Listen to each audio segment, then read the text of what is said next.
So a very pleasant good evening and welcome to the Bucks County Curling Club from the K&J Magnetics Warm Room. We're here with the A semifinals of the HERS side of the 2019 His and Hers Bonspiel.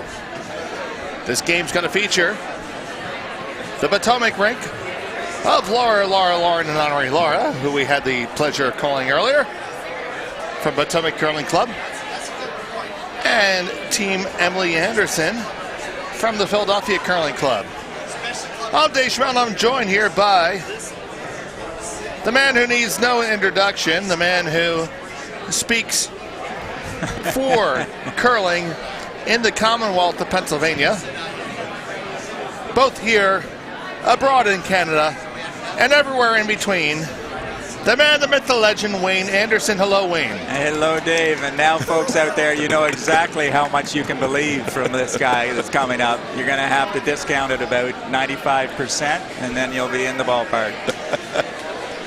Going to try and also talk my brother, get another Canadian accent in here. My brother Stuart down curling here in Philadelphia for the first time.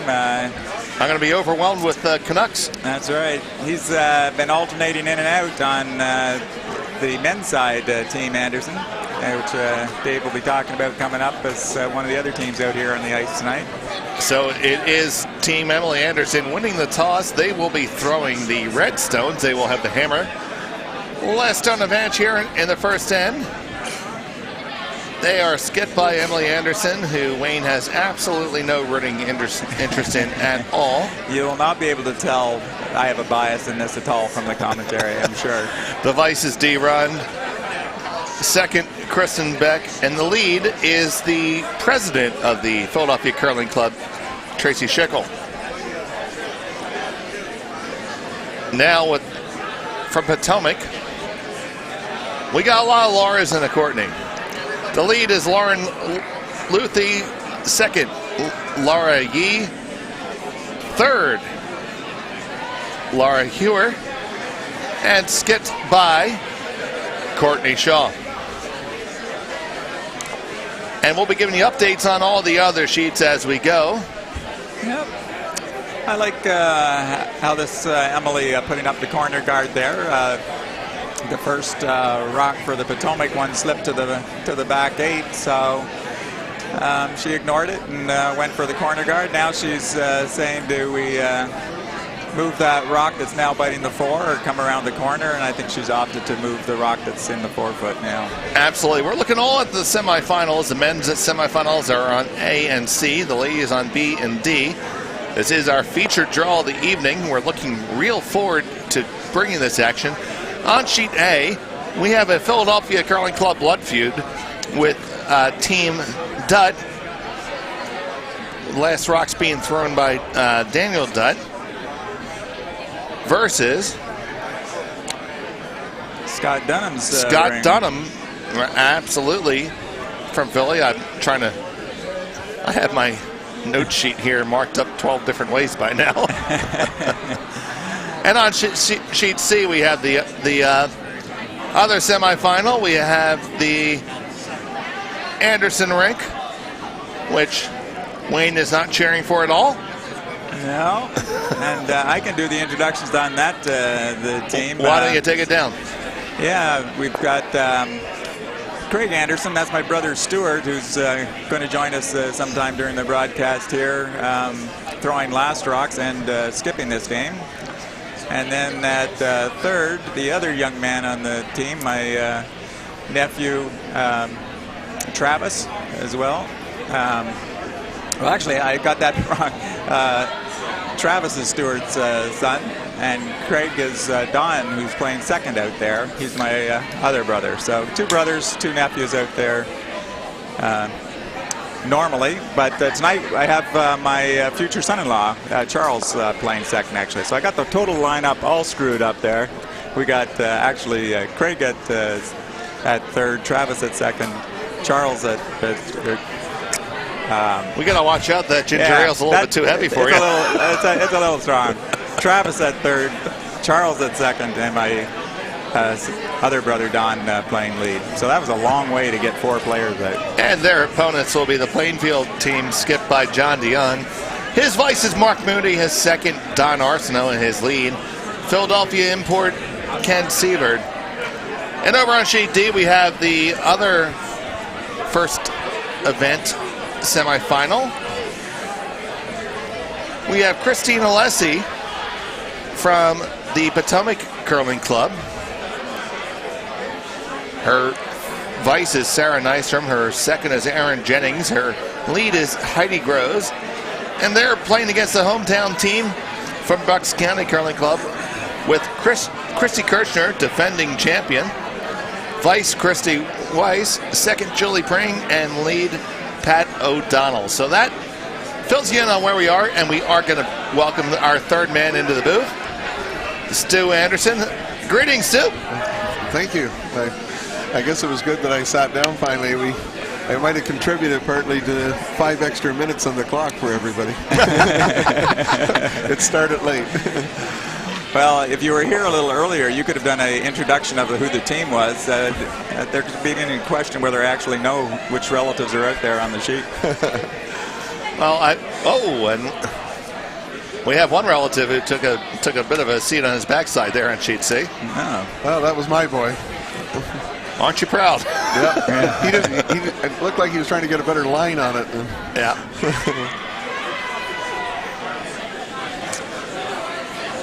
So Courtney, not happy that Emily put that corner guard up, is going to try and get rid of it. She tried to get rid of it on the previous shot and flashed. This time did the job. Pretty much still in play, but really not a corner guard anymore. Yeah, replaced with one of our own color. So now D. Rudd being called for the hit here. Looks like we're run up and down the sheet this end. Yeah. So this team just pulled together for this spiel. Dee, very good skip in her own right, and Emily would have been very happy playing third for her as well in this spiel. But Dee is happy going with this lineup. But yeah, so it makes a very good, very nice back end as well as a good front end for this team. And Emily happy with just playing hits now, and if a blank ends up being the result, would be quite happy with it. So that hit is made. It sticks around right in the 4-foot. Courtney's going to call a hit back, and we will be paying attention to the chat for the plethora of you listening to us. Yeah, if we fail to give you an update on any sheet that you're interested in, just send a little note. We'd be happy to chat about it. Yep, we'll do it. You know, try to do it at all at once all the sheets have moved on to a next end. So both teams banking a little bit of time here. No doubt as to what they want to call.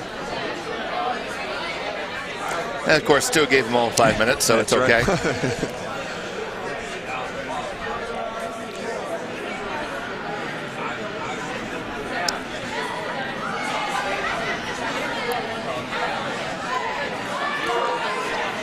It's a little light going down here. I don't think this is going to get a piece of it.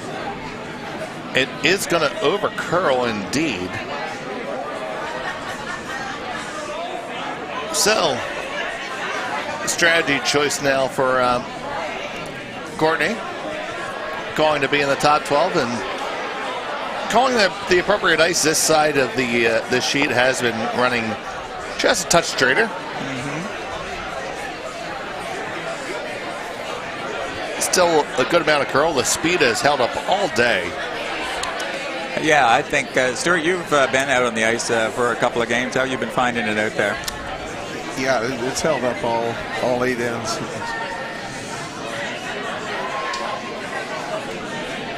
And I think this game in particular, with some good rushers on both teams, they're going to keep that ice pretty well polished. We're not going to have much of a frost issue.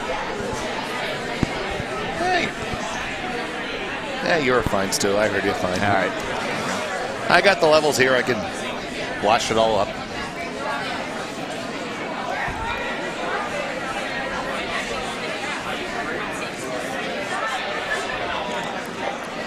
So this is a little bit heavier than guard weight. gonna come on down to It's it. gonna be tapping. Not all bad. So now we're gonna see how Emily wants to play this. You can play into the pocket. You can also throw a hit here.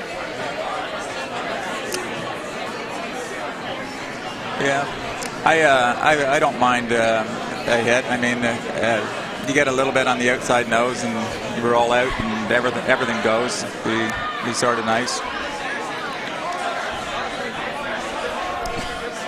I'm not sure. She may have indicated she wanted to hit and roll and to the top button there. Be all right too if she makes just a little harder, I think. So not taking a whole lot of ice. So I expect this to come with a good deal of pace.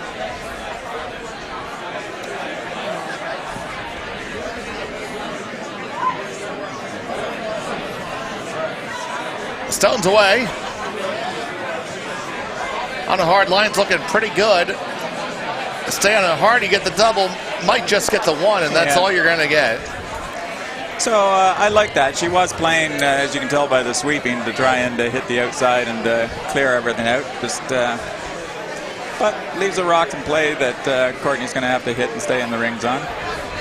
And Courtney is also not taking a whole ton of ice.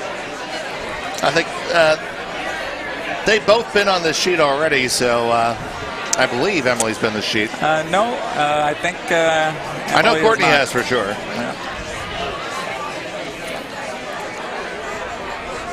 But they both recognize that our ice tends to be a touch weight sensitive. So once you bring your weight up past about the 10-second range, you're not going to get too much out of it. Yeah, and you'll sometimes I've been curling subbing in the leagues here, and you got different levels of play, and you hear some people complaining about how weight sensitive it is. Well, we love it. I mean, the better you are, the more you love it being weight sensitive, that you can keep those rocks running straight if you want. And Courtney is going to, well, unintentionally demonstrate clear the house there. How it's supposed to be done. And going to expect Emily just to throw through here. Yeah. She wants to watch that she doesn't hit that right rock in the back red on the nose. That would be unfortunate. If that were to happen, that might be our Maylocks moment of the night. Yeah.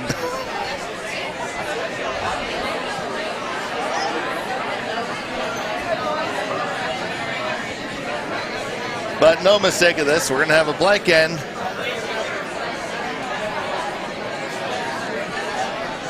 No problem, no score after one. Yeah. Moving on to the second end. Well, like you said, they're not wasting any time in this end, playing a nice clean end, so they're well ahead of the other sheets right at this point in time. So, Stu, how long was the drive down here? Well, it's a little over 8 hours driving time, but we comfortably try to do it in 10 and ran into some traffic trouble, so we're 11 hours making the trip. Fair enough. Have you had a chance to get a cheesesteak while you were down here yet? No, I haven't. You've been fed too well here at the club. Well, that's true. Canadians, you know, when you got free food, they're not going to go out and spend it anywhere else. Well, we'll make sure you get lined up with a good spot to try some Philadelphia food before you get out. So it's nice to be able to reciprocate. I've taken many of my junior teams up to the Brampton, Toronto area, and Stewart's and Jane are nice enough to house the team there. That makes it a lot cheaper on the team budget, and we've done that for decades. Yep. One of those boys out here right on sheet A, ready to sweep. I suspect you've seen both of them. I suspect you've seen Cody, Scott. Yep. Now they're all young men and young women that continuing to play competitively. So the first center guard is up. Yeah, very nice first shot there. Emily, I think, calling back quad on this. That's a play that I quite like. See what Courtney does with this rock, if anything. The nice thing about putting it in the back quad rather than the top quad, so she is going to go make a play on it. And now if she hits and rolls to the center line, she's back in the back 12 or 8 foot, whereas if that had been in the top quad in the wings, she'd be hitting and rolling and possibly on the button or, you know, in the top of the house behind the guard. So you put it back here and see what the other team does. It's a sort of safe way to try and not let a lot of clutter get out in front and still hopefully get your deuce, or at least make sure you score. It's a pretty nice throw coming here. And that's going to hit and stick, roll in just a touch towards the center. Yeah, so that's a perfect example, right? You're in the top quad. That could be now in the top 4. And if it rolled a little further, or the center line guard was over a little bit more, you're buried on the button. Now it's not really a threatening rock back here in the back 8. So Emily asking Tracy Schickel to remove that stone. If they're on it right away, it's coming down with a control-ish weight. Yeah, they're going to have to go hard. I think they got her. Yeah, that's a nice weight. No issue there. So at this point in time now, you've got lead rocks finished. There's only one guard out in front and another rock in the house belonging to the team with hammer, and it's in the back 8. And that's sort of the whole purpose of that. And you know, Courtney's team executed perfectly so far. If the other team makes a miss, then you've got even a better advantage, this team with hammer.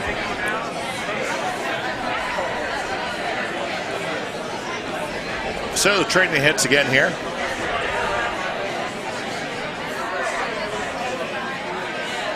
Yeah, this looks like we're going to be in for a fun game. Some good shot making going on already here. Now this hit is going to roll pretty well buried, so now it can be a little bit interesting here. Seeing some really nice weight throwing on these shots. Bringing the sweeping into play, right, Steve? Yep. Yeah, too often you see people try to just kill the hell out of it, and you never have a chance with your shooter.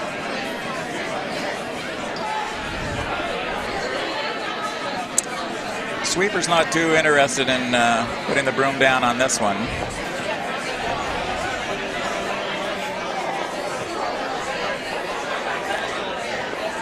So it's going to make its way through the house, and let's see what Courtney Shaw chooses to do here.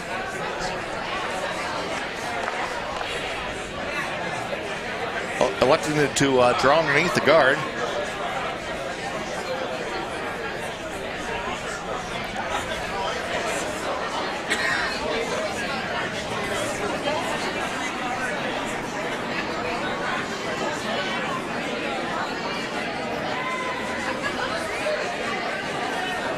Pressures are on it right off the jump. Now let it work.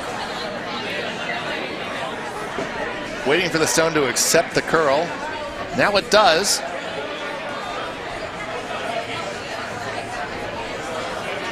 It's going to slip just behind the tee line.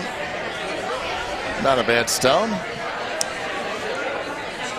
Wishing they could have gotten just a little bit more buried, though. But nice weight. Oh, for sure.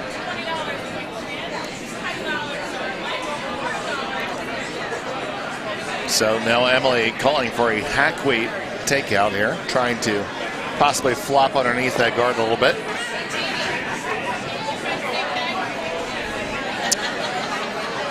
Going to have to curl.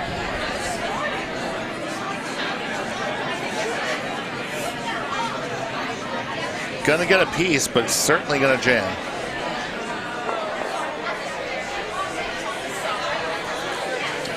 So cut it back to 1. I don't know whether we have a biter there or not. I don't think so. Don't think so. Yeah, and remember, you're trusting me. I've learned to trust you totally, Dave.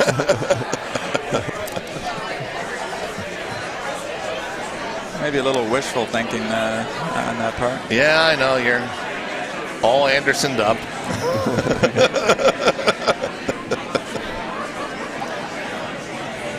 There's no cheering in the press box. All right. Well, I do notice now, Dave, we do have scores on all the other sheets for the first 10. Well, watch this rock come on down, and we'll take a little lap around. It looks like Scott Dunham scored a single point in his first end.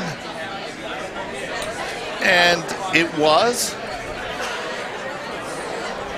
the Anderson rink scoring a deuce on sheet C. And a single point for Christy Kirchner from Bucks County on sheet D.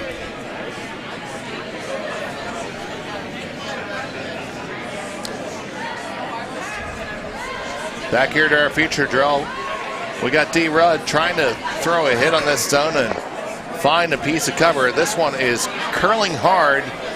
They got to go hard for a piece, and it's going to wick off the guard. And that's a rough miss.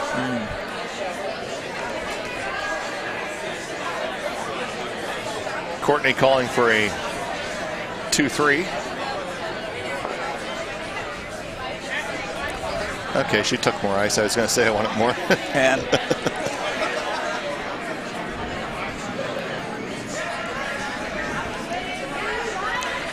Stu, you should watch this sheet because all works out. Well, your guys will be on this one for the finals. Yep. I'd be lying if I said we didn't look at the schedule. 1:30 tomorrow. We'd like to be right there. all right. And here at Bucks, we give everyone watching the finals a shot at Drambuie. But you don't have to be playing. You just have to show up to You just watch. have to be here. No, I think Emily was looking for a little bit more weight on the 5 rock, and we'll see if the weight's a little heavier this time. It does appear to be a touch firmer. Yeah, I think so. Took the same ice. This is going to finish pretty nice. Yeah, I'm going to get a little roll off away from that center. She doesn't mind that at all. If it goes on top of the other one, it's perfect. But it's not shot, so not so perfect. Yeah, shot stone still belongs to Potomac. Yeah. But potential, you never know. He got possibilities.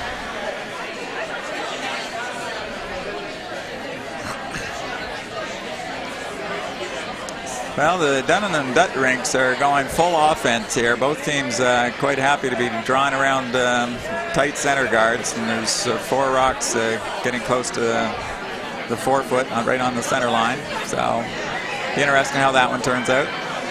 We'll let you know. We can't show you, of course, but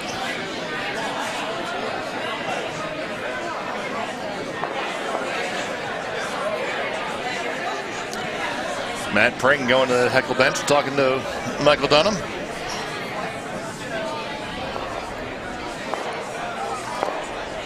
One of the unique features of Bucks County Curling Club being a converted hockey facility. We still have places where you can go and heckle your favorite curler. And Matt Pring out there being happy to do it. Yep.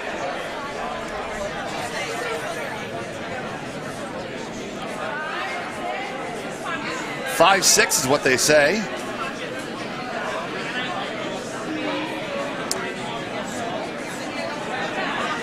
It's every bit of that. Yep.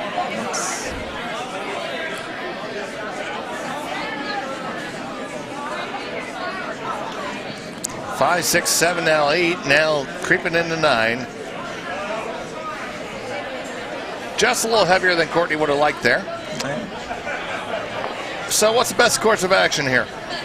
Well, I'm biased, so I'll defer that to my brother who's done a lot of coaching up there in Canada. What do you like here, Stuart? Well, there's a lot of temptation to take a top rock first, and rather than the obvious back. And I think I'd be leaning to hit the top one. All right.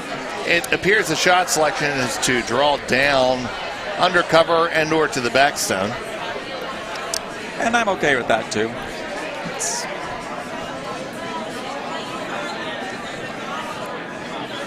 Stuart's looking at trying to get a bigger end than just your 2 maybe here.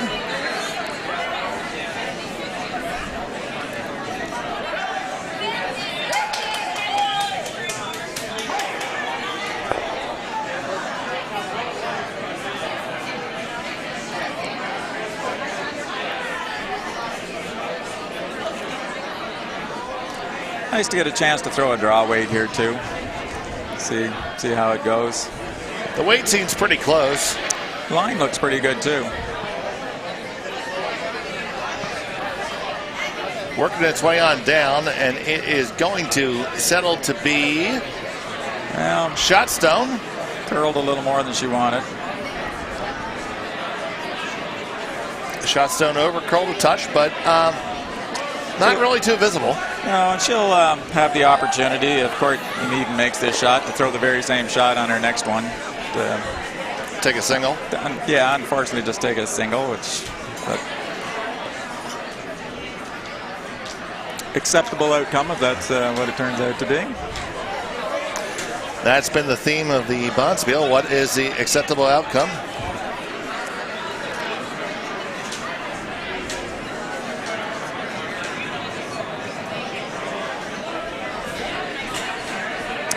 And in front of us we have Ben Acceptable Outcome Holman.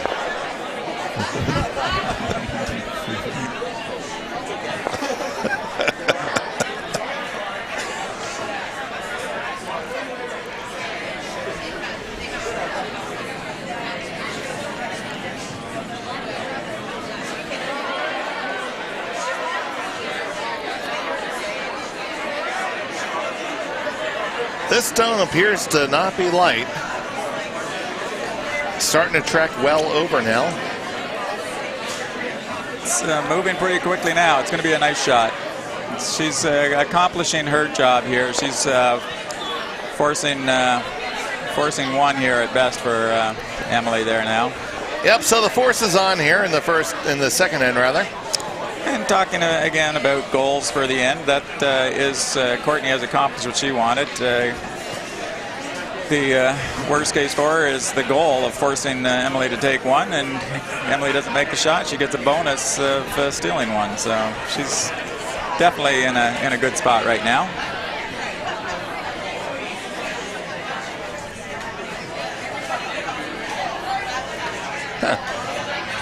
Just realized I have a Steve Johnson pen. All right, Steve, a sponsor of Bucks County Curling Club. He is. Insurance for all generations. Visit crossgen65.com. I don't know. Has Emily added a little bit from the last one?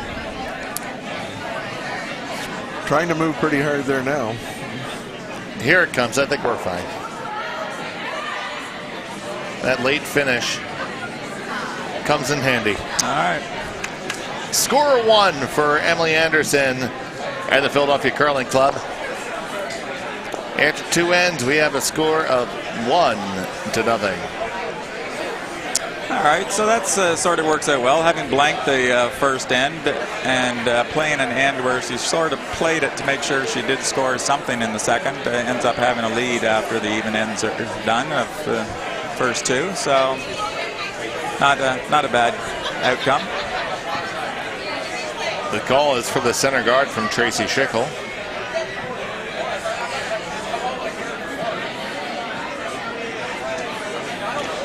Tracy, a member of both Bucks County and Philadelphia Curling Clubs, obviously a lot longer at Philadelphia, just as we weren't around quite as long. A lot of Philadelphia curlers enjoy that dual membership, having a longer curling season by curling here, but a lot of them do both even during the regular winter season, right? Indeed. We do have, I'd say, about a dozen cross members. What year did the curling club here get going? This club started in 2010, sharing ice with hockey. So we were doing the arena ice thing, which really sucks. But when I describe it to most Canadian folks, they say they would rather not curl, because we had to come here and show up and wait for the Zamboni to clear, pull 4 sets of stones out of freezers, place them on the ice, freeze the hacks in. After you heat them up with a heat gun and then lock them in, and then pebble and drag rocks and mop. Sounds like fun, eh? Yeah. And then not know where your rock's going to go after you throw it. Oh yeah. It was still a crapshoot, because the the Zamboni is not exactly a precision instrument. Yeah, most of my Canadian friends said, the hell, I'd stay at the bar. And then we took over the ice permanently on, Kristen down. On March 26th of 2015. Yeah, the sign in the back rink there on the scoreboard, Stuart. Yeah. Zamboni free since 2015. That line looks like it has a lot of pride in it to be free. Yeah. That changed everything, and we progressed like that for about a good 2 years, with the building still resembling a hockey rink. And then over the summer of 17, we built this warm room, which turned out quite beautifully. And here we are. Yeah, I'd like to say to people when they ask me what the warm room is like, I said, you know, the committee that looked into this spent a lot of time obviously looking at other clubs, what they like best about all the different clubs, and I think they picked those features.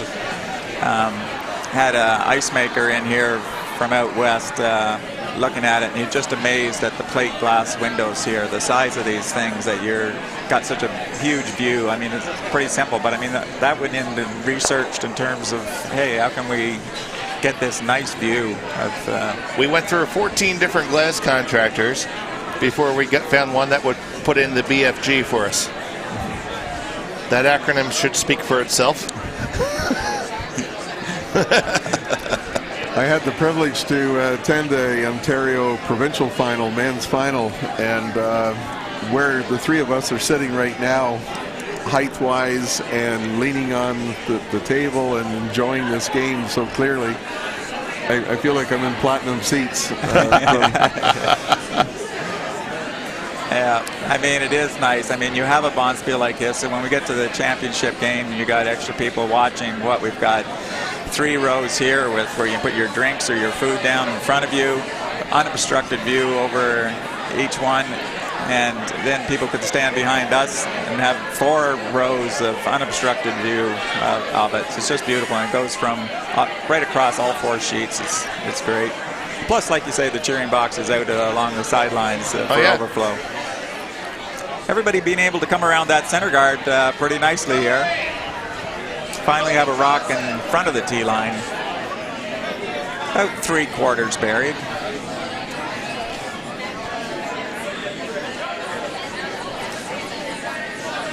Where is that 50-50? Oh, you need to buy them? I've already got the winning ticket. There's no need for you to, well, actually, yes. Yeah, I need your money. It'll give you more money. Put your money in, so I got a little bit more to win here. So I'm going to support our club with a 50-50 donation, and Wayne will handle the play-by-play here for a minute. All right, we got it covered between Stu and I. All right, so a nice shot on that last one. That rock that was just a little bit buried is now gone, and Shaw's team rolled a little bit over to the 8-foot here, asking Kristen Beck to come down and take it out. Sweepers are on it. Can they hold it? I think so. They're doing a good job. They're going to get a nice enough roll to stay. Yeah, nice to stay to lie 2. It's another thing of the ice surface here, Wayne. Just how lively the rolls are. They do go quite a ways. Always nice to see. Not have to hit them really hard to get that roll. But you were commenting in one game you had a shootout after a tied game, and just how far the team was able to drag a rock that it looked like it might have stopped not even on the rings. Yes, exactly. The running surface underneath must be reasonably sharp, and it's running on that pebble nicely. Oh, look at this. That was a little unplanned, but it's unjammed that rock at the back there. Oh, it actually went out. So just got enough of it to hit and roll over into the pile at the back, and lie shot. Well, I think the red might be shot. But I think Emily's saying we're not going to give up more than 1 here if possible. Let's play it safe.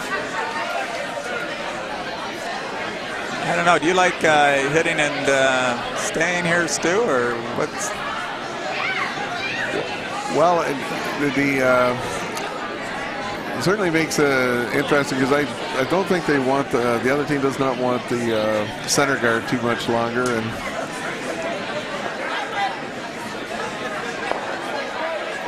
yeah, so there's no pocket back there now. It's interesting here because now if she takes a more conservative shot and goes for the back rock, then the Anderson rink can then go back to that center. Go around and go top four if they're willing to risk leaving that rock back there. But yeah, looking at Courtney's playing a shot on the back rock there. I think if the other last shot had hit and stuck there, she would have had a pocket that she would have been quite happy to draw down to based on what she's doing here. This has got some curling to do at the end. All right, we're going to see the center line guard hopefully come into play. Dee Rudd being asked to come around to the top four and behind it.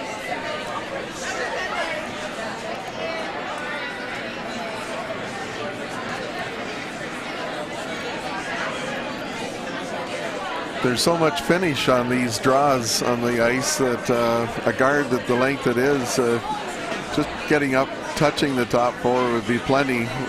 There's a lot of time to curl around a guard that long. Mm-hmm. Well, if at best case here we're looking back 12, but I think that's sailing right through. And we've talked about in this previous broadcast, you have to. Invariably, I will tell my teammates it's the third end, folks. This is going to be your fastest end of the game right now. At least the biggest change from one end to the next. It just seems inevitably that third end is people are going through the rings. And this call here is clearly saying we're at a point in the end that didn't develop the way we wanted to start, so we're going to probably head ideally for a blank and carry last rock into the even end.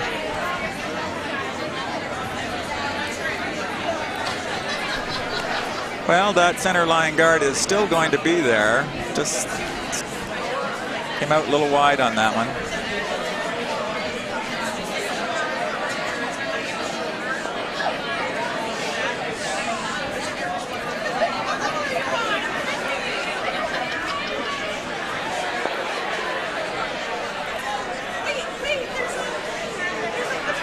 Oh.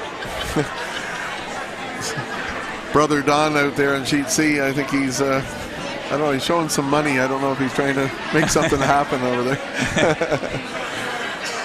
Oh, he won the flip. That's what it was, Wayne. Oh, that's what it was? We have yet to win the flip today, and he's proving a point. Oh, all right. He did his job. Yes, your record is not too enviable. Yep, they pulled me for this game, and well, you gotta perform, Stuart. And, when you're 0-2 on the flip, I think that's pretty justifiable grounds for letting it go. Emily making sure she uses her sweepers on this.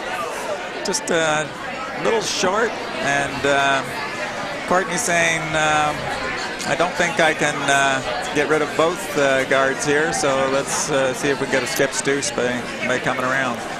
I like that. Gonna beat you in. Yeah. Sounds like a good plan. So I went and bought some more losing tickets, Wayne. Thank you for funding it. You were a while. I wasn't sure if you were trying to pull his out.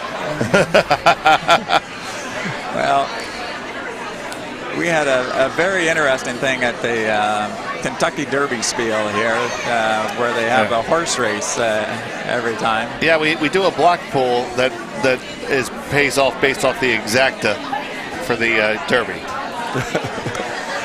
And I had bought a ticket and was willing to also buy.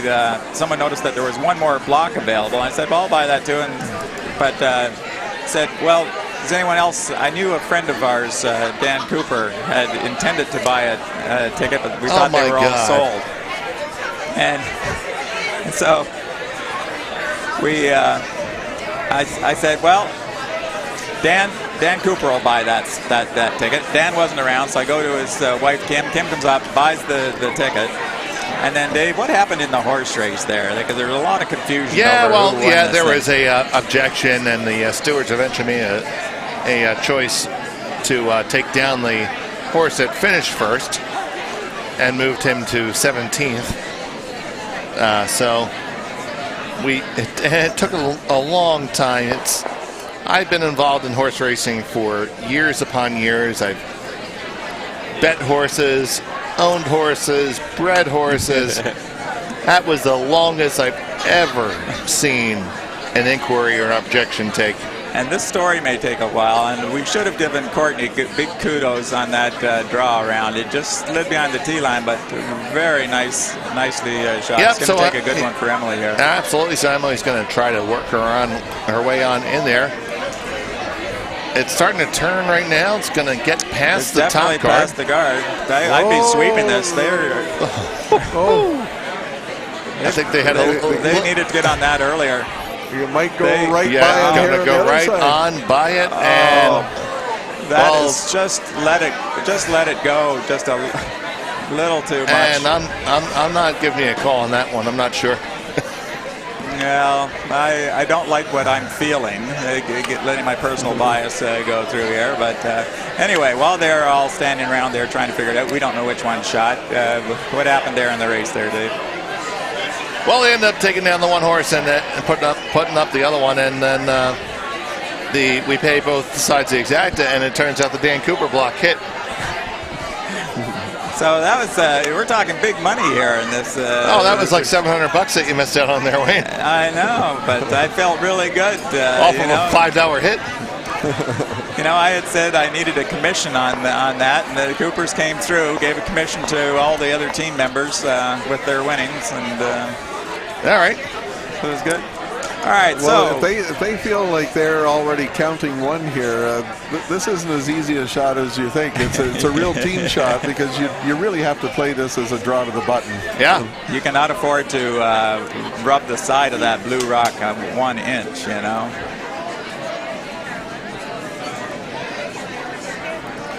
But it is possible to get 2 if they are counting 1 already. So final stone for Courtney Shaw here from Potomac Curling Club.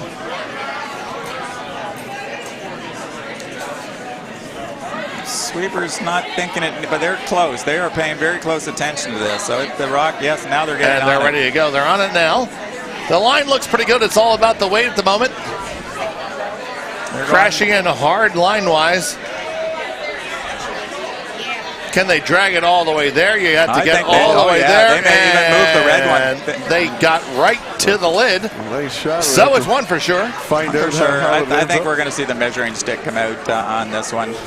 They were looking at it so long before. Ladies, I think you should just grab it all. Yep, they're gonna measure. So we had a little bit of scoring around there, and Dave, who's on what sheet a little better than we do. So what's the score happening there? Well, we have Scott Dunham with a steal of 3 over on sheet A to take a 4-0 lead. We have a blank end on sheet C, so it's still 1-0 in favor of the Anderson rink. I think they actually got a deuce in that first end there. Oh, sorry, 2-0. I apologize. And it's all tied up between Christy Kirchner and I believe that's Christine Lessie. That's why I'm having you do it, because I'm just not as up on all the participants here as you are.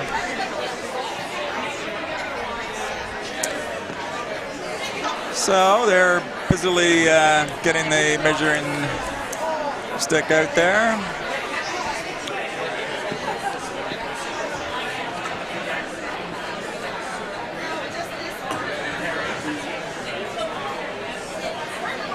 So it's up to the vice skips to determine this. And as it should be, everybody else is staying the hell out of the way.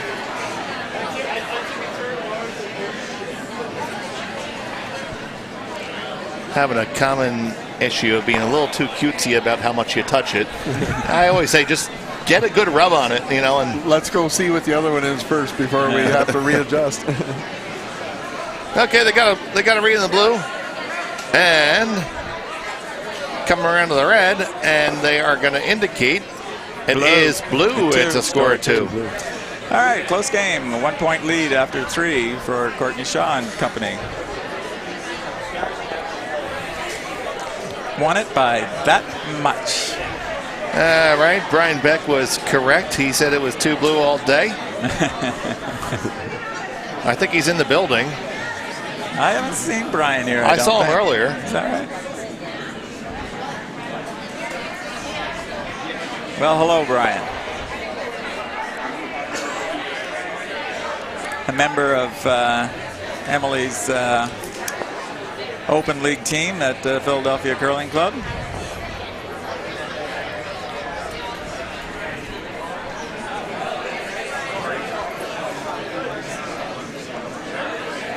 We share a good relationship with the clubs in the area, Philadelphia and Plainfield to our north, along with the arena clubs, Jersey Pinelands and Diamond States.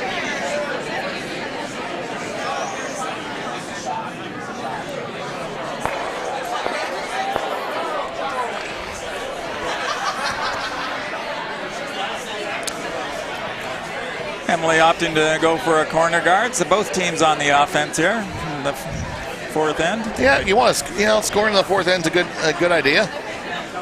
The whole even odd end deal.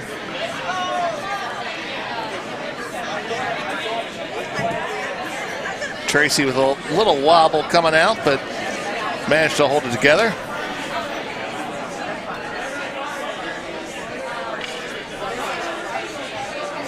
Stone might be just a little hotter than they want it. It's going to find its way into the house. Or,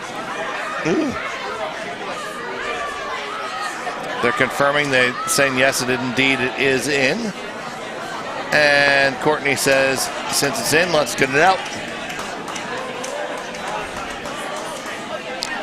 Having her confidence and her lead, being able to throw hits here. That's why they're still in the A event semifinals.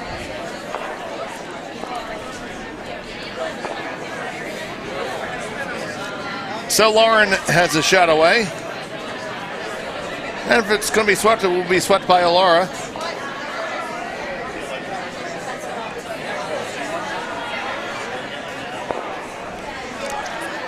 Rock gone. Rock gone, rolls off the side. Emily wants to put it back. Would still be, because it's still protected at this point now with the 5 rock rule. Yeah. Just a few feet shorter, please. Oh, doggy on sheet D. Whoa. It's a 6-ender for Christy Kirchner, the defending champion. Wow. So that changes things just a touch. Yes. Christy calling the next rock into the house. And Pat put it right there. We had the pleasure of calling one of those games earlier. And Tracy puts up the correct distance on this corner guard. And Nancy GBDH welcomes Stewart to Bucks County and thanks you for joining the live stream. You're welcome. It's a real treat to be involved. Yes, I introduced Nancy to Stewart the other day as one of the most beautiful grandmothers on the East Coast. Just became a grandmother there recently. Very proud looking in the photo. Oh, absolutely. Now this draw is coming down. Not going to get past the guard, so it's not a bad outcome because you're leaving 2 center guards there. If you're on the offense, it's not a bad place to be. Yeah.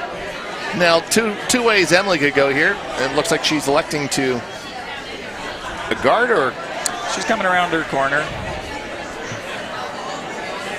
Okay. So it's going to be a duel of who makes these next 2 shots better. There you go.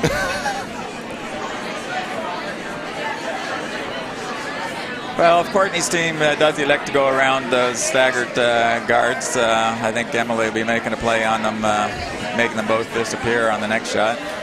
So that does wreck on the corner guard. So Courtney will take a shot at it now, and why not? go to the offense here.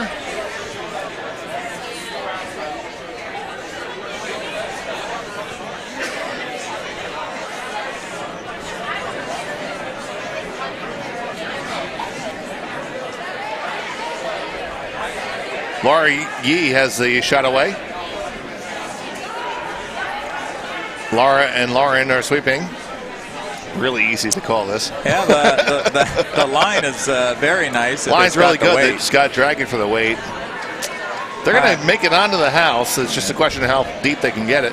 Well, I think it's time for Emily to get rid of those staggered guards out there. Make them go away. I'd be more She's going after the rock in the house here. Yeah, I'm a little more. I think the more dangerous rocks are the two sitting out front there at this point. Gets rid of those, then she can maybe go back to using her corner guard.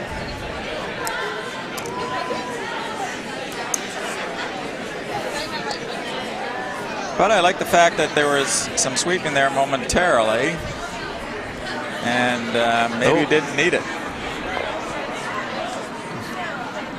A couple of rocks in that line coming this way have tracked back just a touch. Yeah.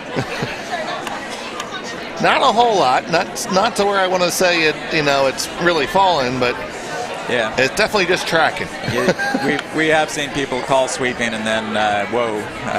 Right on that particular line. Yeah. And let's see, it's June 22nd, and we're melting our ice on June 30th, so the official status is going to be deal with it.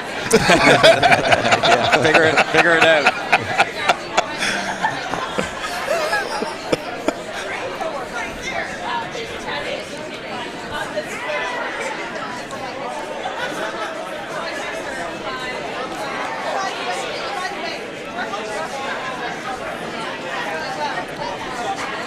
All right, they're sweeping to get by the guards here. Gonna wreck. But still two very nice centerline blue guards there. Yeah, so calling for D to take this stone out of play. Over on sheet C, it was a single point for John DeYoung. So it's 2-1 in favor of the Andersons.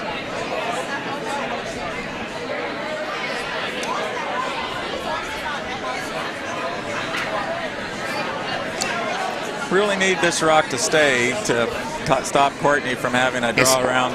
You see right there out that wide, it did start to come back in. Mm-hmm. So it's really just that edge about 7 feet out. Right.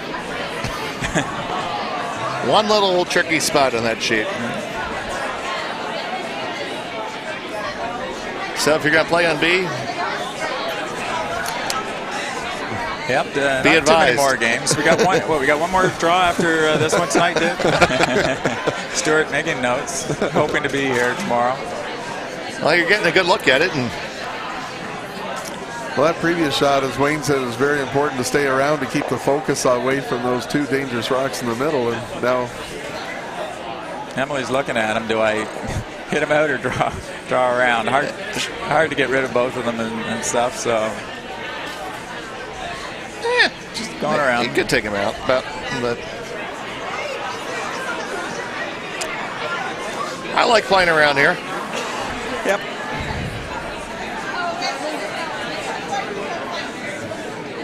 Sheet A, we're still waiting for them to post a score. They are through 3 ends. Somebody scored because they did a measure on there. I don't know whether it was a measure for one or a measure for more than that, but they did measure. So something happened. Something happened. And red is throwing first, so there was a steal of some amount over on sheet A by Scott Dunham. So they played it safe to make sure they didn't promote the blue in here on our featured sheet, but ended up being well in the open. So Courtney's going to hit that, try to flop underneath her own guards. Plenty of room to do so. this is right in that path coming at you. It's 100% in that path. Now, you see the sticks right in the edge of the rock for this one.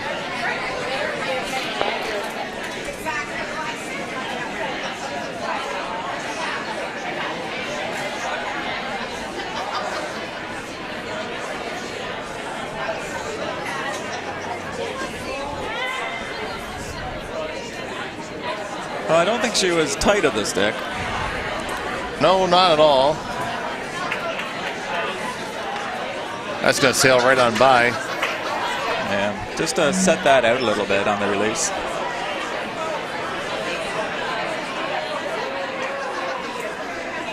Yeah, John, the ice is old and thick. Yeah, someone was commenting how deep the pins are on her hacks when they saw them. Oh, dear Lord, they're deep. What have we got, about 6 inches now going down in there? Yeah, it's, well, part of that goes back to our lineage as a hockey facility. Hockey facility isn't necessarily care too much about the level of the concrete when it's poured. They just want it to be relatively level. So when we go to make our ice, by the time we build enough up to route in the circles, we're a range of 3/4 of an inch to about 2 inches across the entire sheet. Not exactly where most curling clubs want to have their thickness out right out of the gate. Right. So, and then of course you add thickness as you go on. So we're pretty high right now. To the point where we're definitely the chiller is set a good 5 degrees below what the ice surface is. So actually a little bit more than that, and it's about 3/4 to 1 inch of thickness from where your pipes are to where your ice surface is. About an inch is a degree. That's how it kind of translates. I think they were going hard for line here, and now they're off, so it's probably on the blue rock. Oh, yeah, it's all over it for sure. Yeah. So it's going to give Courtney another opportunity here, and it did look like she was a touch wide with the first one. So leave, and she thinks so too. She's leaving the stick right where it was. That measure on sheet A was for one point that was taken. Okay. Okay. It's a single point, a score of 1 for the Dutt rink.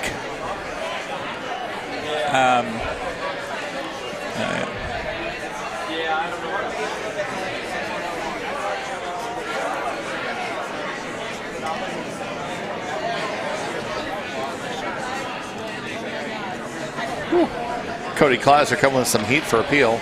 Oh, and just nicks it. Courtney with this next take out of 10th. This one looks a lot better. They'd love. Oh, they're sweeping now. They must have a roll on it. Oh, that's a lovely shot. It's a hit. It's a lovely roll. It's going to peek out the other end. And if Emily wants to, she has her way out of this one to blank if she really wants to. Looking at the broadcast, we see about half of it. Yeah, a little dangerous if you tick that blue one. It's gonna be in the rings. So you would maybe throw a draw in there, or maybe a heavy draw down to it. No, I would go with you. I think. Our bagpiper has arrived. He's gonna be throwing the pipes, playing the pipes tomorrow, Tommy. All right. Tom Jolly is in the house. Oddly enough, with a beverage in his hand. True piper. Yep, I think you're right, Dave. I think Emily's looking for a blank on this. Obviously, you have to be careful here. Not taking a lot of ice, so. So that's the key. I guess if she does tick the front one, as long as she gets a good piece of it, it'll hit it right out. So. Yeah, you don't want to accidentally give 2 here. No. That would suck.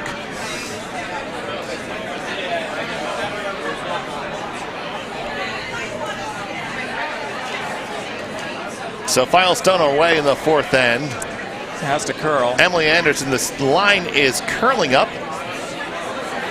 Got to come a little bit more. I think we're fine, and there it is. Shot. It's going to be a blank end. A nice shot by Emily there. Some polite golf claps in the warm room because you can't hear applause. They didn't catch on to the Matt Pring wave that he was starting for his wife Julia and many a shot there earlier today.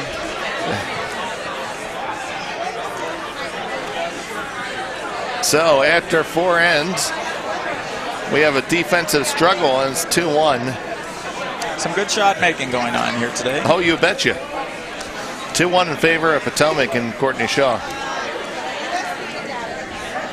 Also, good games going on throughout the barn. The only one that's a little bit out of hand was the 6-ender that was thrown up by Kirchner. John DeJong is looking at 2 here without hammer on his last attempt here. Trying to come through a port. Looks like he may be hitting the top red rock, though, at this point. And so that's going to leave the Anderson rink with a Draw for 3. Yeah, actually, I didn't notice that rock over on the right before. Do you think it's second shot there at this point in time? I do, and you trust me on these things.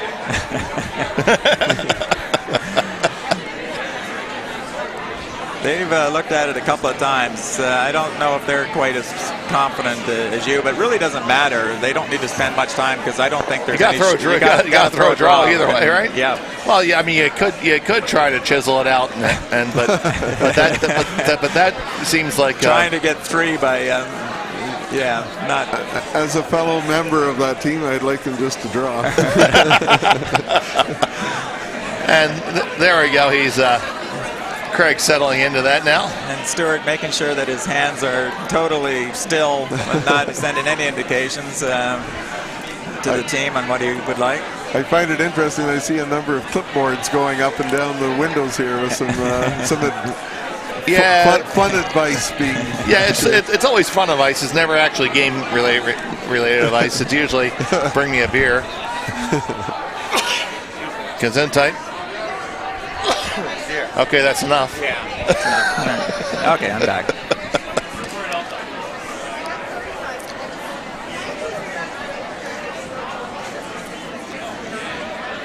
So over there, Craig Anderson's sweepers. Mark Mooney Mark Mooney already has the measure, so. Ready to go, and it's going to be, I think, a measure for just 2, unless these guys can draw this a lot longer. They're trying to drag it really hard, and indeed wow, they got it there. I think they did. That's that sweeping. That's that sweeper's ice we got here. That's that rock. It looked like it was going to stop 4 feet short. If that was me out there, they'd have a defibrillator coming out. You can drag a stone all the way down to Kensington. That's a neighborhood in Philly, Stu. Sorry.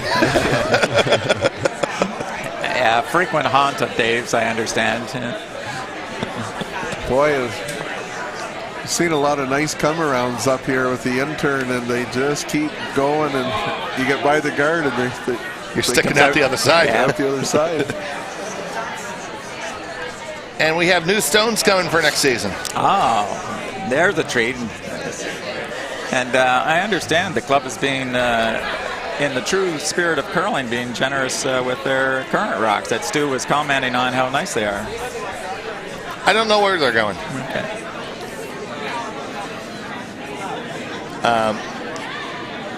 There's somewhere it is indeed a red rock. So I'm right again. You are. All right. Well, Stewart. That's 3. He's not giving any indication. I didn't see any increase in smile. There was no giveaway at all in the announcer's booth here that he may have been a little happy with that measure result. Gives it a 5-1 lead. The Andersons in the other men's A semifinal. Hang the measure the other way. We don't hang it that way.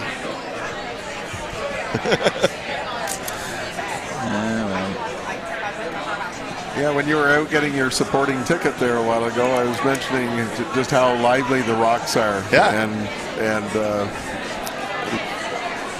it makes it fun for the working the angles and the rolls that you can get. Okay. Yeah, these stones are new to us about 3 or 4 years ago. They have been the striking mans have been reconditioned once, and we got them with a new Blue Hone running surface, and they're Treffer on the outside. which is the better granite for striking. We decided we had the opportunity to take, and we had a generous donor to help us take advantage of the record exchange rate to make purchase of new stones pretty palatable. So we're excited for that. Should set us up for a good time to come. Yeah. Did you hear anything about where our stones are going? I didn't know. I thought we were just sending them back up to Canada. No, I think we might be donating to Pittsburgh. Oh, well, you know what? Pittsburgh Curling Club is breaking ground on their own dedicated facility, and a set of rocks would be, a new set of stones would be a great start for them, so I'm all for it. I mean, that's They're getting great sets. That's a true curling spirit, helping out a new club going. And they're going to be getting good stones. These stones have more years in front of them than they have behind them. Yeah. The overall age on these, I believe, is only about 12 or 13 years. Yeah, I understand that Pittsburgh currently is good for most arena clubs when you have to cool the rocks quickly, the ceramic inserts, but they're not the same running surfaces. So, well, what these are. Yeah, we used to have them, and actually, that's part of the story of how we got these stones. Oh, look at this! All right. Okay. Yeah. Still a nice shot, Kristen. Dean Roth wanted the ceramic stones. Dean Roth was running the Brooklyn Lakeside Curling Club, the outdoor club. And we had ceramic rocks, so he offered to buy us reconditioned common grain stones in just a straight-up trade. Right. And then we worked it out with Kim at Canada Curling Stone to upgrade to what we have now. So a lot of parties involved to come up with a win-win-win. Oh, yeah. All right. Oh, Courtney yelling loudly, and Courtney can be heard. And I think they sneak it past the guard. Paying off. I don't know whether that redirected it. Oh, crap. Well, that wasn't the desired outcome. They're trying to get that outside red one. Yeah. And then splitting off your own.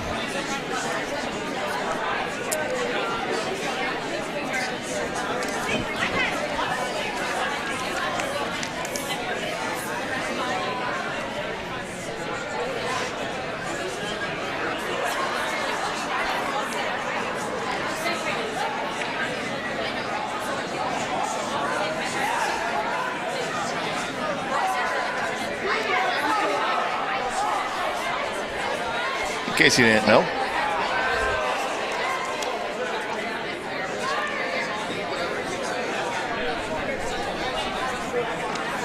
Makes a little more sense once you know. I didn't. Yeah.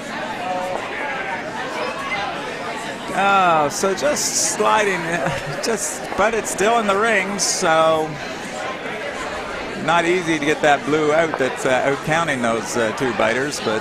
Yeah, you never know what could happen.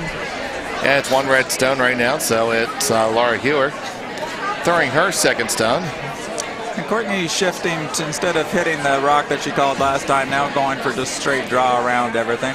And I like that call.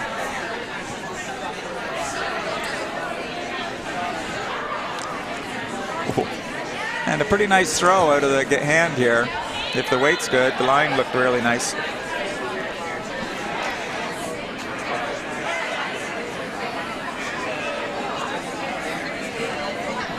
Missing the top guard by about 4 inches. Not bad. It's going to settle on down to the back. Well, now I guess there was a way of getting that back blue rock. Yeah, there certainly was, and there still is. And it's still going to be red sitting the one, and over on sheet D, it's a further steal of 2 points. So that's now an 8-point advantage for Team Kirchner. So, boy, it does appear likely that they'll have an opportunity to defend tomorrow.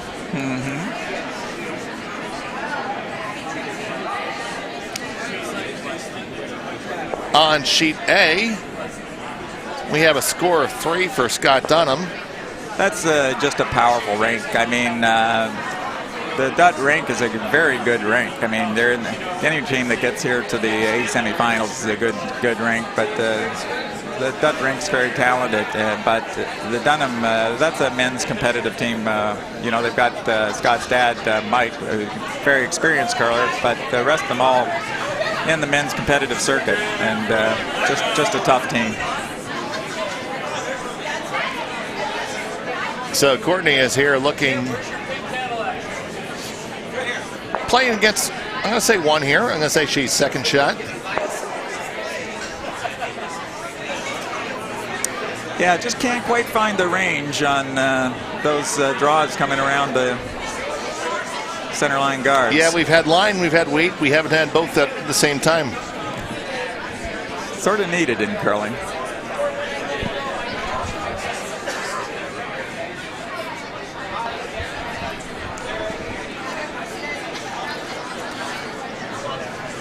Stuart, do you have any weight control tips that you give juniors or drills that you like to use for weight control and that our listeners might be interested in? Well, part of every practice, every weekend we can get out, being able to execute weight adjustment is absolutely critical at the competitive level. So every player will do the exercise up and back, whereby we make it a team shot of one rock trying to get it center line tee, then a halfway guard swept to the center line, and then adjust to throw one to the center line at the back line. And it works on everything from communication to making that adjustment, and it's absolutely critical at a competitive level. We see here the number of times a rock slips just a little bit behind the tee. It changes the whole focus of the end. And I like that too, that you say that you make it a team shot rather than just the shooter trying to throw the right weight. I mean, you think, well, the most important thing is the shooter, but really so much is give it to the sweepers. That's how you're going to win at that drill, right? Yeah. To get it where you want it. Throw a rock that the sweepers can get it exactly where you want it if you want to be a perfection. So here we are going for the first skip stone for Emily Anderson. I think she thinks she might be able to get 2 rocks counting with one shot here. Yeah, kind of jostle around those top ones. You hit a third of the stone, half of the rock, and you should be able to push them both in. And heck, you actually could make 3 rocks Try to count. make 3 count? I don't see why not. You are one greedy guy, but I think it could be done. I'm an American. That's what we do. Why not, right? Why not Now, go for it? now, if you made the shot, you'd think about it, you'd call it, and then you'd say sorry afterwards. It's a beautiful shot for a skip whenever you're thinking about scoring a shot. Yeah. The one doing the scoring does not know exactly what's being called, so you just called out 3 possibilities. So. Yeah, we've got the straight draw around, you know, and you've got backing for that. You've got just splitting the drop. Just tapping the one straight back for 1. You got splitting 2 on, or shooter and going for 3. So I like your idea. Yeah. Go for the all 3. I think all 3 can go on there pretty easily, I think. I think with the ice she's taking, though, she's just playing it a little lighter than the ability to get all 3 on here. Yeah. Maybe that's something you save for your last shot. Yeah, maybe she opted for the let's just come around this thing and put. Whoa, she's looking down at the ice right away. I think she's. Well, she's got the weight to do something. Okay, you know what? Here it goes. They're not sweeping. Here comes. There's one on. There's 2 on, and there is all 3. They Be greedy. Be American. Well, you know, she was born in the USA. All done without the aid of directional sweeping. And oh, that's all bull anyway. Well, I don't know. There's that back blue. It's close, but we'll go with Dave Schmel's eyes. They're sitting 3. Okay, he's calling it. Haven't missed this weekend yet. Well, keep the streak alive. Nice little crowd here. We got most, you know, 2/3 of the seats here filled in the warm room watching the action. And there's a good number of folks here who aren't actually curling, so that's nice. Some folks just came out. Welcome. Absolutely, we do welcome everybody who is curling related to show up. If you play hockey, well, go next door. So Courtney looking for a hit and a roll to the inside. She could get a shot rock out of this by doing that.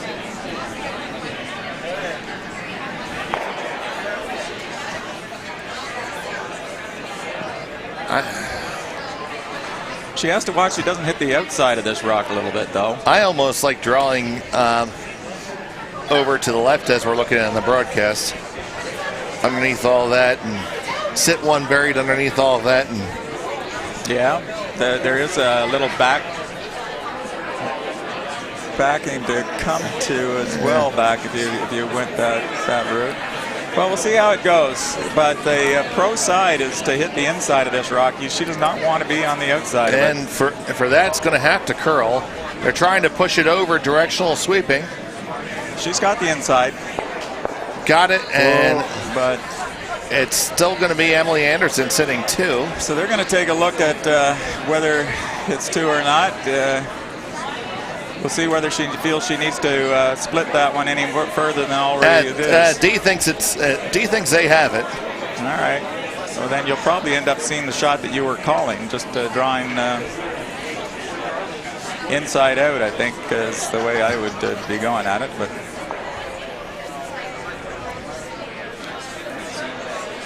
you know, this is sort of a little trickier to. You're not criticizing your daughter, are you? I'm just saying that she makes it. She's a good curler, you know.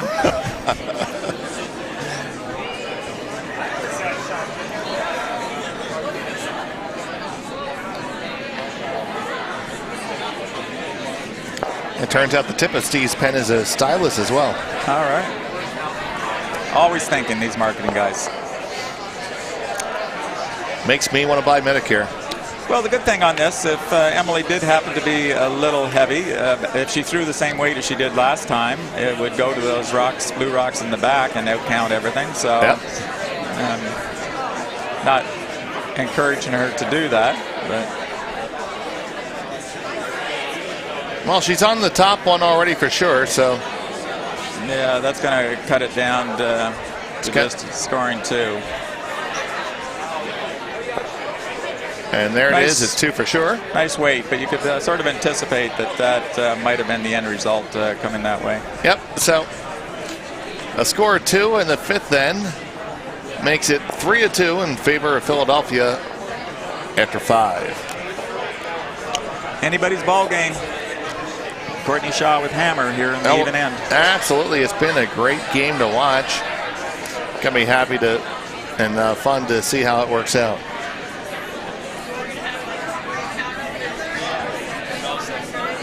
But more importantly, I need a bartender. What did he do?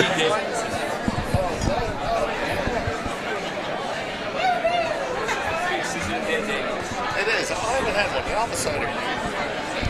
We're going to go with the cider. You want something, Wayne? I'll get it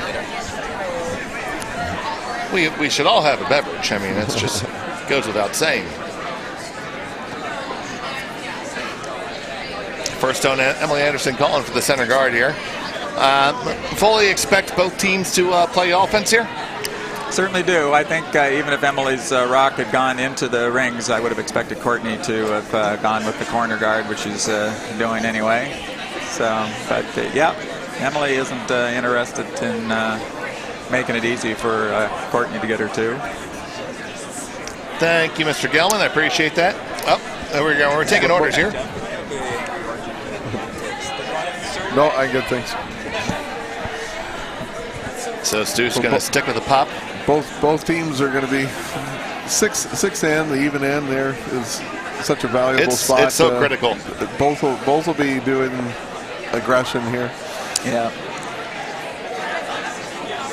Yeah, Stewart sticking with the pop because, I mean, he is the 5th player on that team. You never know what can happen. We're not wishing for anything to happen, but it could have a pulled muscle. Would not be unfamiliar to Don out there. Oh, Don, mark that tape. Thank you, Jeff. I'm okay, thanks. Yeah, Nostrovia. Yes, cheers, David. Stewart. Cheers. Nostrovia.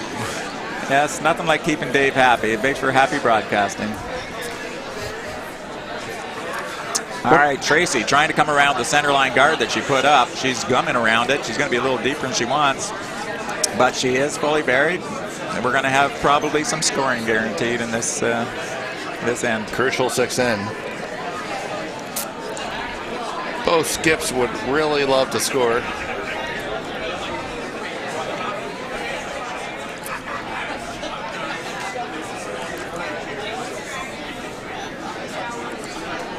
One of the things that I took back, I had the opportunity to be at this club last July for a clinic that was going on, and young men's team came to practice and join in that day, and I was quite impressed at just how intense they came for their practice, and they wanted everything that they were going to do in the 2 hours or 3 hours they had was to be an intense team shot, and they didn't want to waste the time, and something that I incorporated into my boys when I went back, and it was a valuable lesson. Yeah, practice like you're playing a game, right? And then then when you're in the real game and you're throwing that shot, you've already practiced it as if it was a game shot. And same sort of intensity level. All right, very nice draw by Courtney Shaw's team around. It did slip behind the tee line, which you never like, but still a good shot. Yeah, so Dee and Tracy are fighting to hold this one for line. They are going to get that. Now, is the weight good? Emily coming on out to try to help it up. It's just going to sit there at the top of the 8-foot. And we have handshakes on sheet D. All right, our defending champion. It will be Christy Kirchner, Kristen Weiss, Julia Pring, and Pat O'Donnell flying the flag of the Bucks County Curling Club, trying to defend their title tomorrow at 1:30. All right, congratulations, ladies.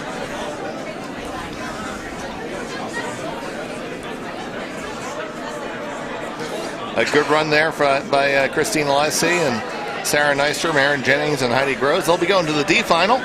They will also be playing on Sunday. This event essentially being 2 16-team bonspiels. Your semifinal goes straight to the D, so they will be receiving hardware as well. Yeah, the D, it sounds like you're at the bottom of the heap on that. I think I like a consolation event a whole lot better. I mean, yeah. you make it to the semifinals undefeated, I mean, that's good teams that are going to be playing in that D. Yeah, D event. I've personally grown tired of explaining that to non-curling friends. I just say, if I won the D, I say I came in 3rd place. If I lose the D, I say I came in 4th place, and that's right. How I handle it. That's about it. I stopped explaining it to people. Curlers will understand. Look at this. The sweepers are going hard. If they can get it by this guard. Okay, you're past the first guard. Now you need to get past the second guard. You're not going to get there. But they're shrinking that scoring zone. And that's not a bad outcome. No, not bad. So Courtney wants to hit and roll over here.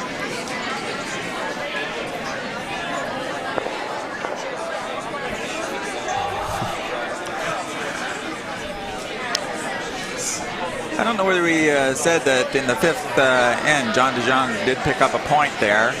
So the Anderson rink up 5-2 with Hammer here in the 6th. They're already at Weiss's rocks. Not a lot of rocks in play. So we get the hit. We're not going to get any roll. But do you think it might be a good time to, I know we are always trained to address the stones in front of the tee line. Do you think it's not a bad time to address the one behind her now, or? I'm not unhappy hitting this and rolling to the center like she's talking about. Stuart, what are your thoughts on this? Yeah, if she can keep control of that out turn, I think getting that top one's the more valuable one to hit at this point. Just curious. I'm being Yeah. Vic and asking the stupid question, and you guys are making me. Yeah, no, that's not bad at all. And, it gets back, and I know you are a good setup man. It's getting back to, what was your goal in the beginning? And Emily's goal here, yes, she'd love to steal, but really force the other team to take one, have a tied ball game with Hammer after 6 ends, and, try and make a good play in the 7th to blank or take a couple. And So that's definitely something our newer curlers would look at. You say, why aren't you going after the shot stone? yeah. So she didn't quite get the roll where it would have made it a little more difficult, but did remove that thing. What are the fans excited about, Dave? Did you happen to see it? Something good happened on sheet A. And the applause was coming from the whole front row is Potomac, so that doesn't really help me because. Well, they're probably cheering for more curling, so I expect the underdog or the losing team, the Dut Rink, and they got the there you go. They're throwing first, so that tightens the score up. Well, they got one. It must have been a hard shot to get one.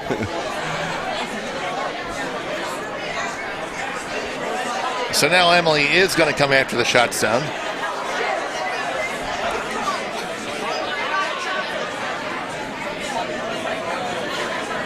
She can afford to sweep this. She's by the blue rock. Yeah, you're by the top guards. But she was correct not to. Nice shot, D. Rudd. That's a good one. Leaving them sitting 1, 2, and 3 red. Sort of nice that she did not hit that on the nose. Even though it rolled, it's still second count. And now Courtney has a rather tricky draw here to try to start to manufacture anything.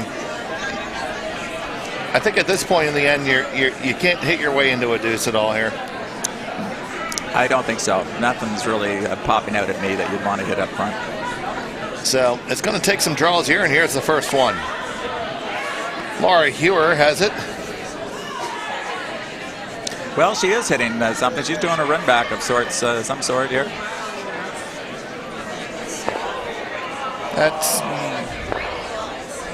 That didn't help too much. That's a little bit of bad luck. I mean, there's lots of red rocks for that thing to run into, right? And it did open it up for her, but the thing is, hitting that top red one is third count, so it's opening it up to hit that isn't overly useful.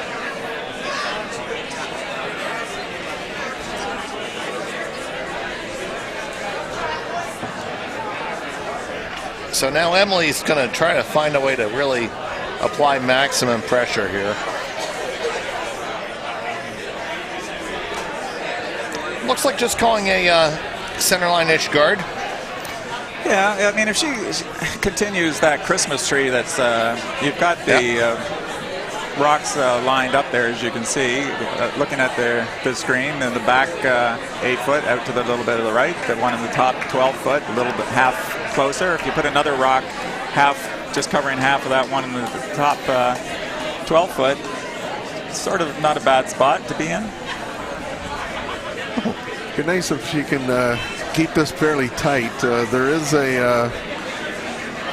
not necessarily a real easy double, but it is a makeable double off the 12 into the 8 foot one. So if she can get this tight to the rings, she'll have something to hit forward.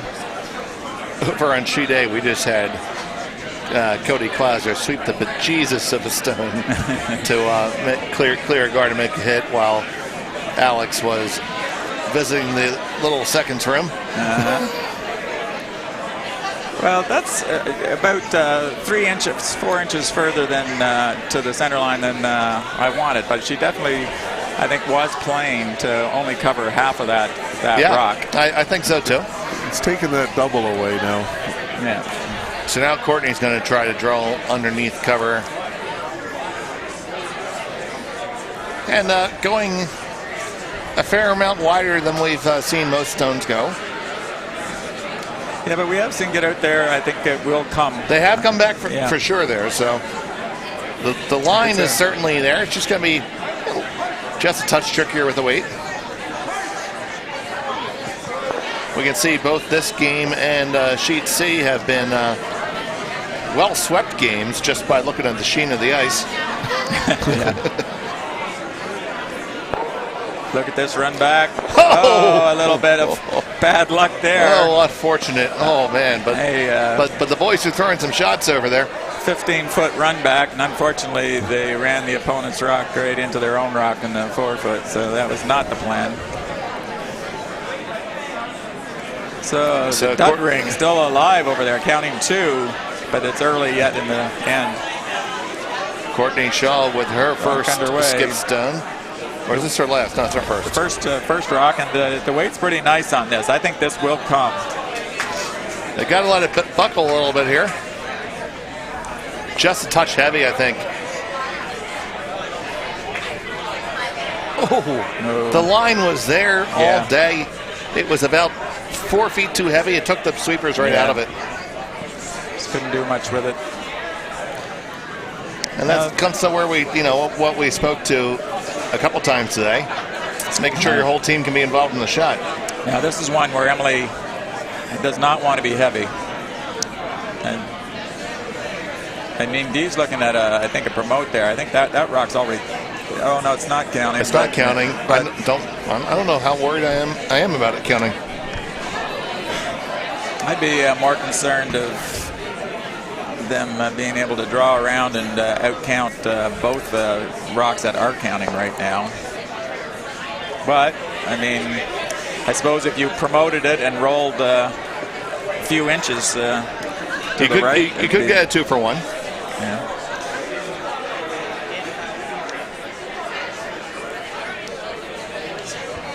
So we're calling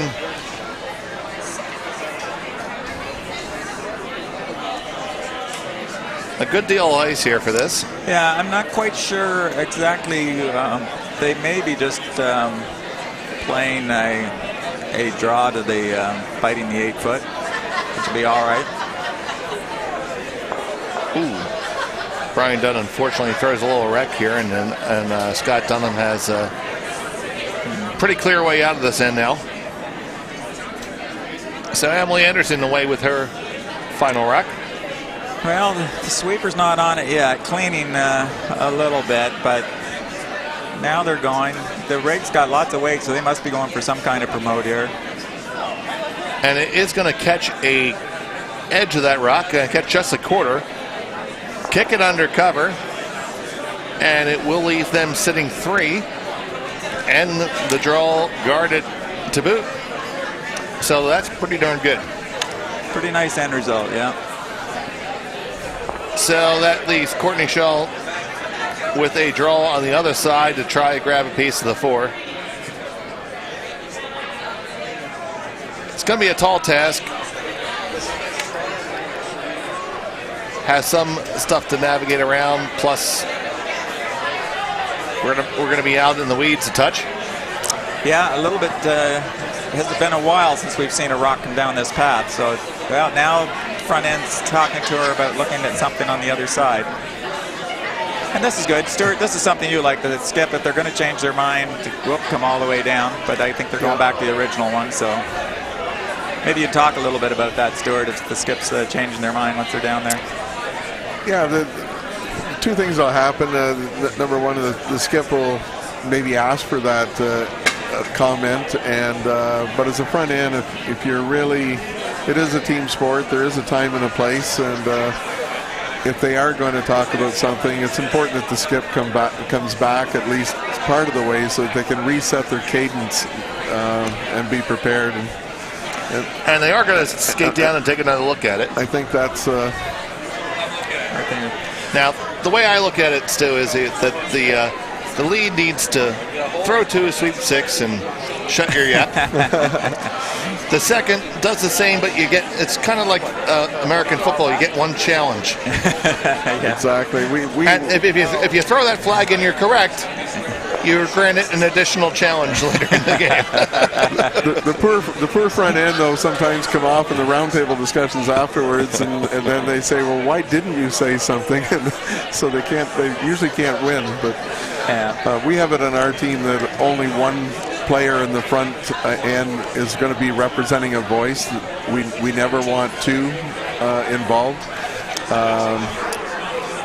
But there's a time and a place, and this is an important spot right here. Six hand. There's a lot on the line. You don't want to wait to talk for when the skip's in the hack. Right now, Courtney's in that hack. This is her shot, and it's yes, sir, boss. We're making it. Yeah, I encourage my front end. Restrict the number of times, sort of like what you're talking about. I don't want them talking long, but when it's getting a critical point of the game, which we are right now in the sixth end, you see that the skip has moved the broom over to the right-hand side, and you were thinking about something on the left-hand side of the sheet, or vice versa. Come on down about halfway, or to get it closer to the near hog line. You can be sweeping the ice, cleaning it, whatever you want to do. Well, here they go. They're going to try to drag it. It is going to get caught up in the weeds, and unfortunately, it's going to be a steal of 3. So it's a steal of 3 for Emily Anderson. And that makes that score 6-2 going into the 7th end. Now they have made time, so they will be entitled to play 8 ends. So by the player coming down, they know that, hey, they're looking at something totally different than what I was really liking, and I'd like to get a voice in this. Well, don't make the skip get all the way down to the hack before you sort of say, did you think about? You've already thought about it. Meet them halfway when they're only halfway down the sheet and say, did you think about, while they're cleaning the ice and doing stuff, putting their little input into it. And well, with what you were saying, the lead, throw your rock, don't say anything. Once you've said your piece and made a suggestion, the skip has to go with their heart. And they're the people throwing it. Yeah. After you've made your suggestion, don't push anything. Yeah. I always I tell my vices that too, that make sure that the skip has considered all the possible alternatives and that are available there, and the downside and the upside of the different shots. And maybe if you particularly like one, you might mention that shot a second time, but you're there to sell the shot. You're there to make sure the skip's aware of all the shots, and once you've said it twice, that's the max. You can start saying it more than that, you're trying to sell it. Did we have what's going on? And we have handshakes, and Stu, is that your team on the victorious side there? That's right. My brother can take the radio channel off his helmet now, and no further discussion. Yeah. You thought that was for safety that he was out there. Don is on blood thinners, unfortunately, due to some health issues, and we're just a little worried about him falling and having a bleed. So he's first time I think he's initiated the helmet. Well, we can at least give him like a curling style helmet as opposed to a hockey helmet. Hey, he was going for total safety, man. None of this. So congratulations to Team Anderson. Yeah, traveling all the way down from Toronto area. It's nice to get in the final of the event. And Team DeYoung will be in the D final. Playing for 3rd or 4th place. Playing for 3rd or 4th place against the 2nd place participant on sheet A. And all their rocks are delivered, so they'll be playing 8 ends too if they so desire. Looks like we might have a measure coming. We looked twice. We looked 3 times. Just grab the stick, boys. Yep. It's right next to you. You're standing 2 feet away there. Yep. Alex did the right thing there. He said, I think he probably just said, I think it's blue, or whatever color he is. I guess he's red. No, I would have. The ice crew would have preferred if he had cooled that off behind the house a little bit there. It is amazing how that. You see how big that mark is outside the rings. It's incredible. Just you put it down and how it's all of a sudden you got water. Well, it's just a simple heat rising deal. I mean, they had it hung in the opposite way from where you generally have it hung. Yeah. And so it's sitting 10 feet higher. And since Alex found it that's the way it's going back. Yep. We'll fix that between drills, or maybe I'll send somebody out there. Oh, I see Greg Danks. He might do it. No, he has beverages in his hand. That's more important. Jimmy Fannin might do that. Yeah, I think Jimmy's I think Jimmy's on it. I think Jimmy is going to he is going to make measuring devices great again. There we go. And here's how it's done, folks. Oh, they can't see that, I guess, but there, Tim's got it. Yeah, we hang the measuring device by the point end.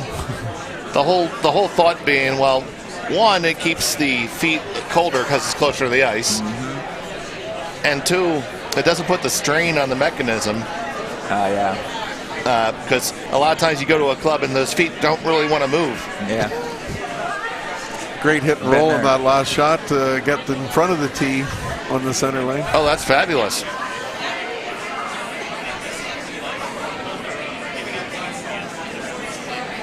This one is going to be a guard here for Courtney Shaw. And Emily, despite counting two, I'm pretty sure telling my daughter that's make blue go away if they're in the rings there.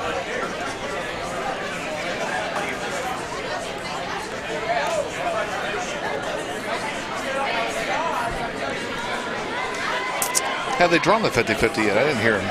I did not hear anything on that. I mean, I know you had the winning ticket, but I'd like to. You're just looking out for my interest. I know. I'd like to confirm my losers. Is she doing it again? Is she hitting and rolling again to the? Oh. Well, that's pretty good there. You don't hate that. Kristen Beck. If Brian's still living, just say shout out. That's my woman.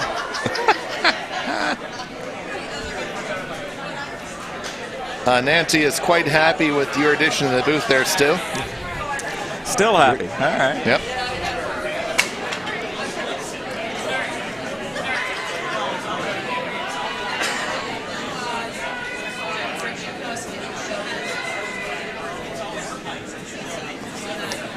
Hard to get past this first one. Oh, this is going to be a nice shot.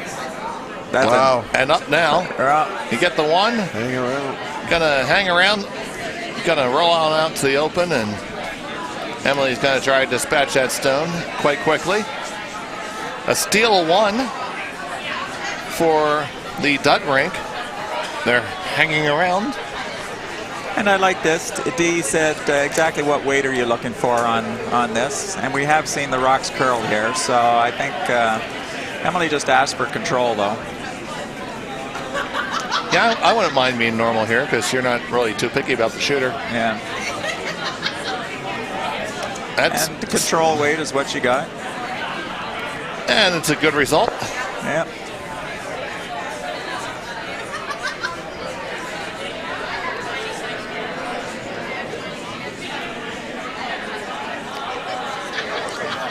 That's another thing that's nice to be practiced, right, Stuart? And just sort of hitting your long times on those hits. That's right. And it's every bit as much important.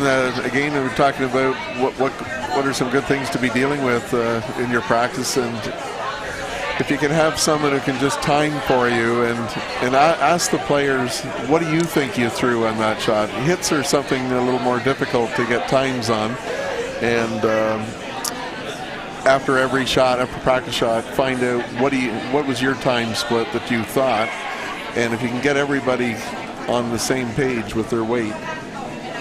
Absolutely.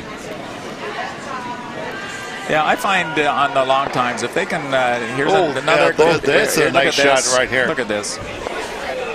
Passed them both in line, dead buried. So it's a start. Yeah. Making it a little more challenging for the here. Now just asking for a hack weight. Yep, hack weight.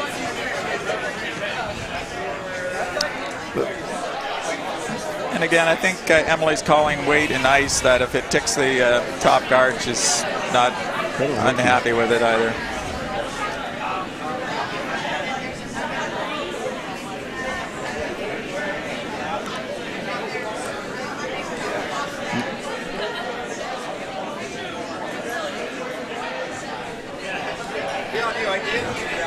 Like a magician, eh? Well, Dave Rudd's showing it's not a difficult shot at all, right? Yeah, that's a fine curling shot right there. So, Courtney's still going to try to build something. Yep, and this is exactly right. Sometimes, in fact, in a game earlier today, I was watching, and a rink they were down 3 or something like that, and we're hitting opponents' rocks in the house. That's right there. Yeah. You want to. You have to take risk at this point in time. Any rock in the house there is a friend of Courtney's right now, so she's doing the exact right thing.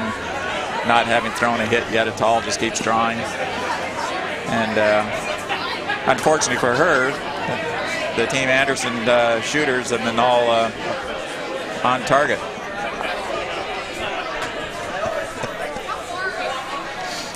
All right, I think Emily is not going to be trying to take that one out at this point in time. Number 4 rock buried. Yeah, I don't think you have to worry about that. Yeah, I was saying before, we do a drill where we have I'll just have an open hit and expect the shooter to be able to hit and stick, and I give them a point if they hit and stick, and then I will also give them a point if they come within half a second on the hog-to-hog time of what the weight that was asked for. So, matter of throwing the right weight, hitting the stick, and just keeping it without. So it gets a sense of confidence that if I hit the stick and throw the weight within half a second, I'm hitting and sticking and getting my 2 points without any sweepers. And then all of a sudden you add sweepers into it, and it's a gimme that they can do it. And of course then you start adding in the guards and making it a more difficult shot. But if they can get the confidence that, hey, even without sweepers, if I throw at the stick, hit the right weight, I'm hitting and staying in the rings. And they end up being pretty good at being able to hit within that half second and being able to stick without sweeping. Alex slipped here, throwing a little bit of heat at appeal there. He can throw the heat.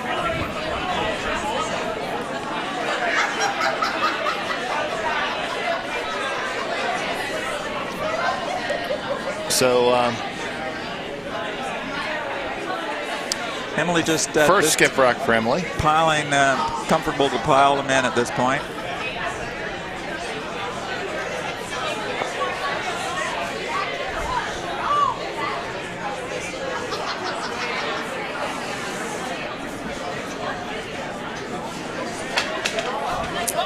Yeah, the maturity, watching the maturity of a curler, you see it with the U16, the youth, and how they convert to junior level, but also with adult curlers who are newer to the game and progress. Everything's kind of full hit all the time, and as you watch them mature, you'll see them get more comfortable with a softer hit or a board weight. It's fun to watch that evolution.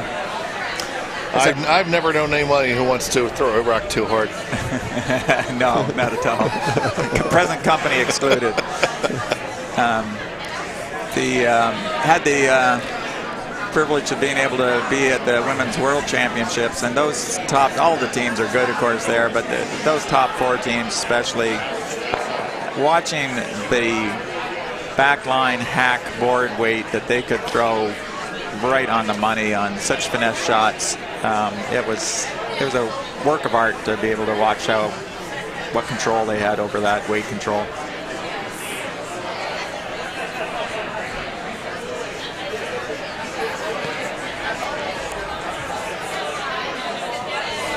So, not an enviable position for Courtney right now, but she can hit and roll buried for second shot here.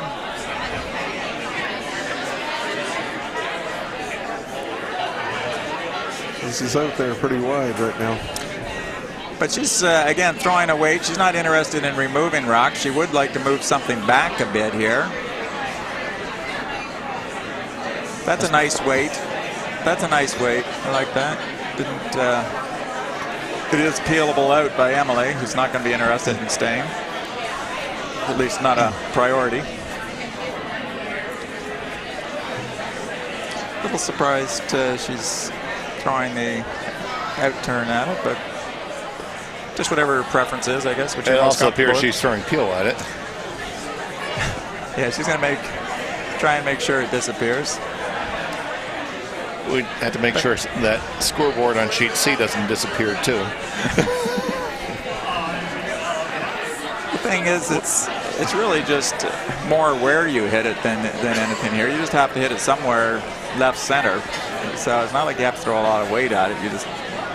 So if throwing this weight, you're going to take the sweepers out of it. Well, that's firm for sure. Tracy said, I'm not running after that. Well, so Emily has the right to say, if she's listening to this subsequently, you know, Dad, just let me throw the rock. Yeah, we still have the scoreboards are portable because in the summertime we end up with condensation issues, so we do take them out of the ice shed when we're not using them. Don't want to rot the wood.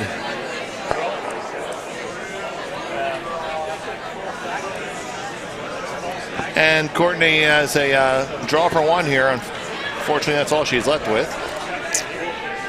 Yes, but it will put her within 3. Not an enviable position, but we were watching a game earlier today, a team down 3, and ended up winning it. Of course, they did have hammer as well, which helped a bit.